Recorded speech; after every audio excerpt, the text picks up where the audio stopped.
Happy 2024. I can't believe it's already the new year. One thing I always look forward to in the new year is looking forward to all of the new books that I'm going to read. But before I can move on into 2024, I need to look back at my 2023 and see what kind of reading year I had. It's actually interesting comparing 2023 to 2022 because I first started getting serious about my reading probably mid 2021. So now I have 2 full years of reading to compare. So I have a lot more data than when I was comparing 2021 to 2022. So I'm excited to take a look at it with you today.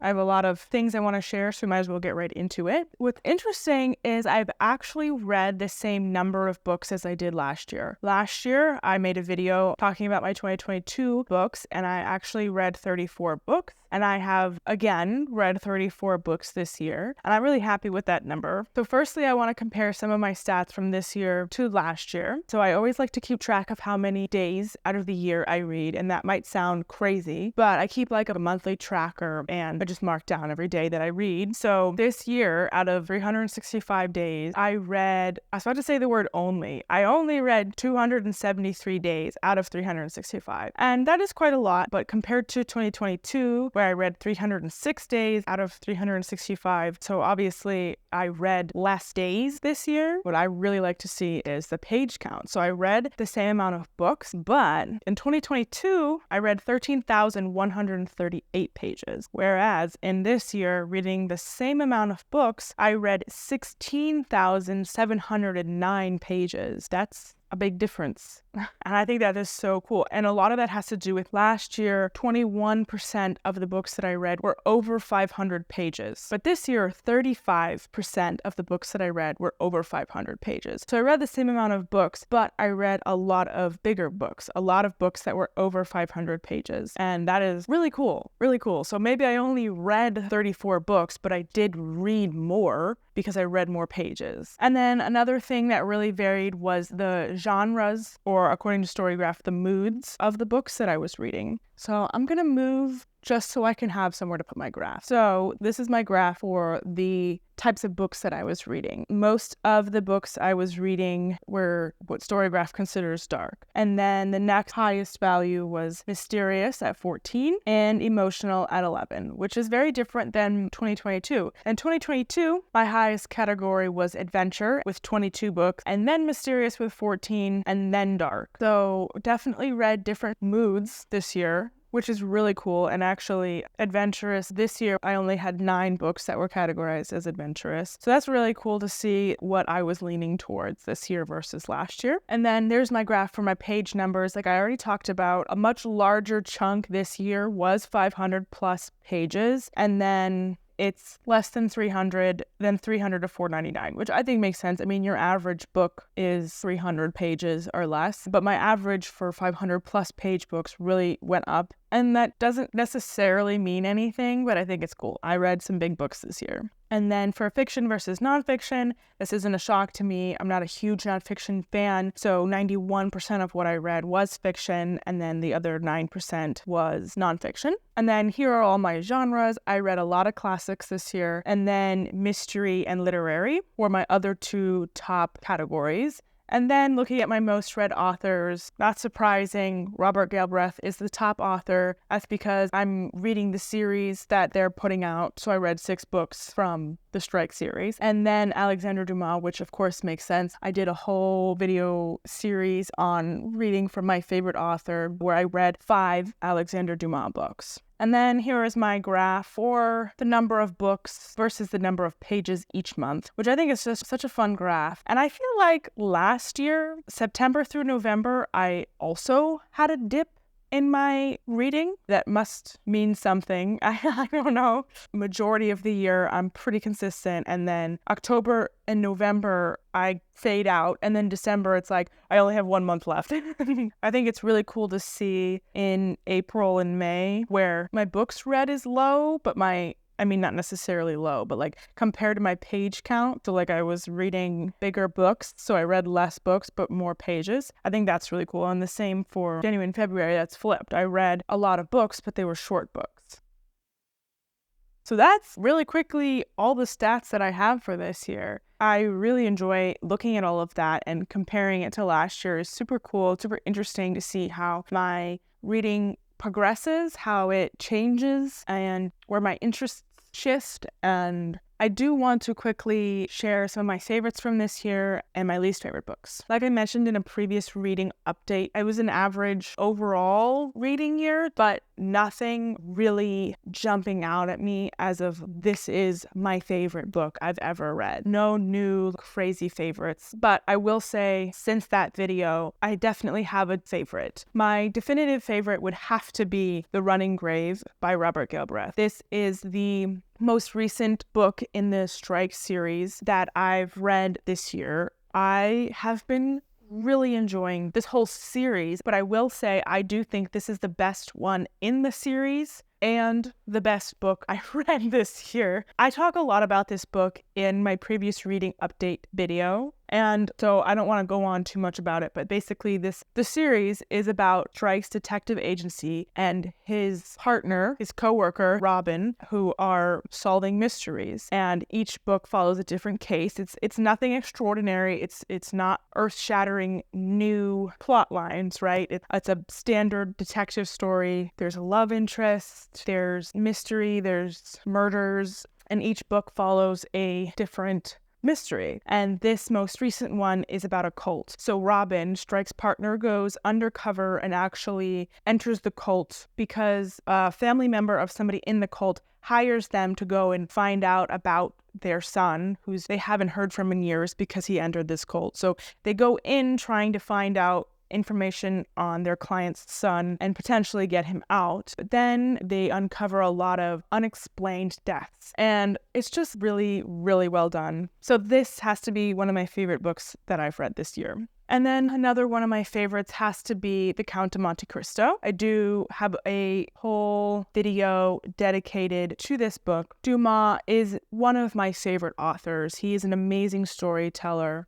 This book is huge and understandably very daunting, but it's an amazing story about a young boy who gets wrongfully imprisoned because 4 men were jealous of him. And so they get him sent to prison for years. And it's about him getting out. It's not a spoiler. He gets out of prison and basically getting revenge on the people who wronged him. Definitely one of my favorites. I had a lot of other books that I definitely really enjoyed. If I had to pick two, those two are the ones that come to the forefront of my brain when trying to think about what my favorite books were this year.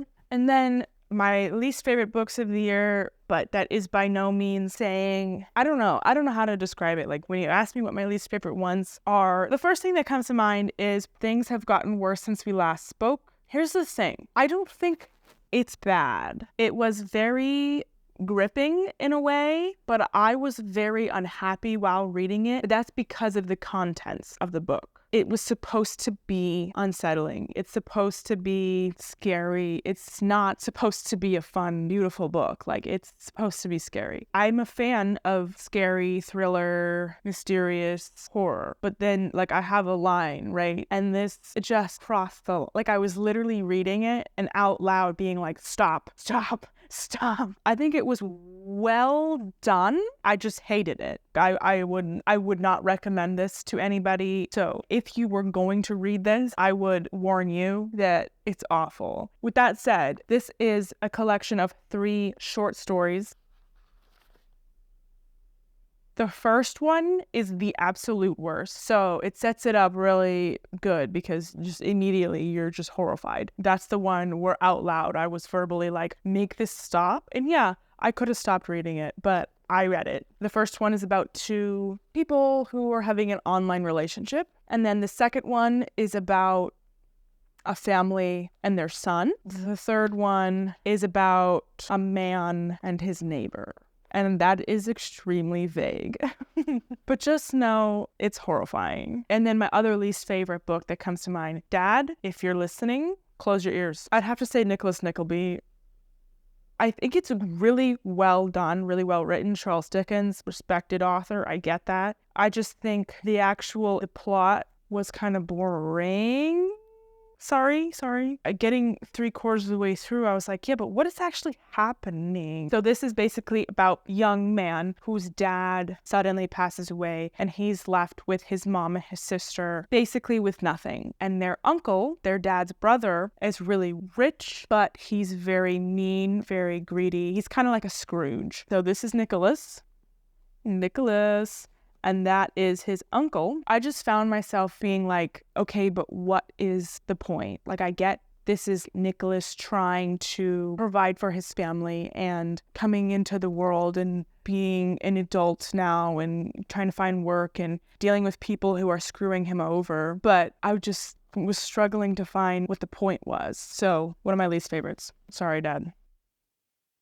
What I also like to do is talk about my reading goals for 2024. And I don't think my goals are going to be that different from this year. I don't know if that sounds boring, but if it's not broke, don't fix it. Like, I enjoyed my reading year. I, of course, like to try new things and to push myself. But at the same time, I'm just reading for fun. It's just something I like to do and I like to enjoy it. I don't want it to be this pressure I put on myself to read 100 books and read 10 of this genre and 5 of this author, and I need to make sure I get this and this and this in there. I just want to pick up books I find interesting and I want to enjoy what I'm reading. The one pressure I do put on myself, I guess, is that I do like to always be reading something. I don't like to be having an extended period of time where I'm not reading, because I do find reading valuable and I do enjoy it. For the past 2 years, my reading goal has been 30 books, but I think I'm going to push it to 35 because the past 2 years, my goal has been 30, but I have read 34. And so I think I'm just going to bump that up one number and just my goal is going to be 35. So it is challenging myself because that's one more book that I have been reading the past 2 years, but it's not a crazy number. Like, that is doable. I think that's all I really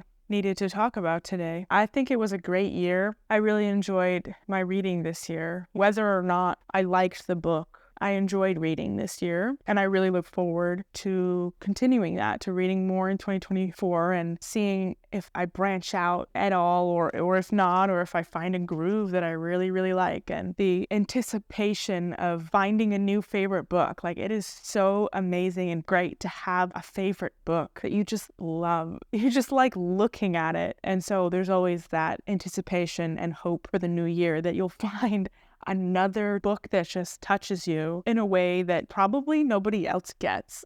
AKA my relationship to the Three Musketeers. I am surprised I haven't mentioned that book in this video, but I reread the Three Musketeers every year.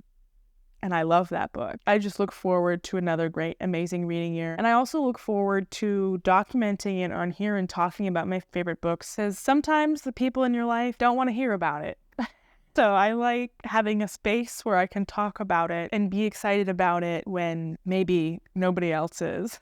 Yeah, I really enjoyed making the reading content, the videos that I put out talking about the book. And I look forward to continuing to do this in the new year, and really appreciate everyone who's watched. I know not a lot of people watch and comment, but I really enjoy making this content. I make other stuff too, but I really like my reading videos, because reading is a big part of my life. So it's fun to be able to share that, even if nobody's watching. So thank you so much for watching. Thank you for being here. I hope you had an amazing holiday. And I know that 2024 will be a good year for you. Thank you so much for watching. Subscribe if you would like to see more content, and I will see you later. Until next time.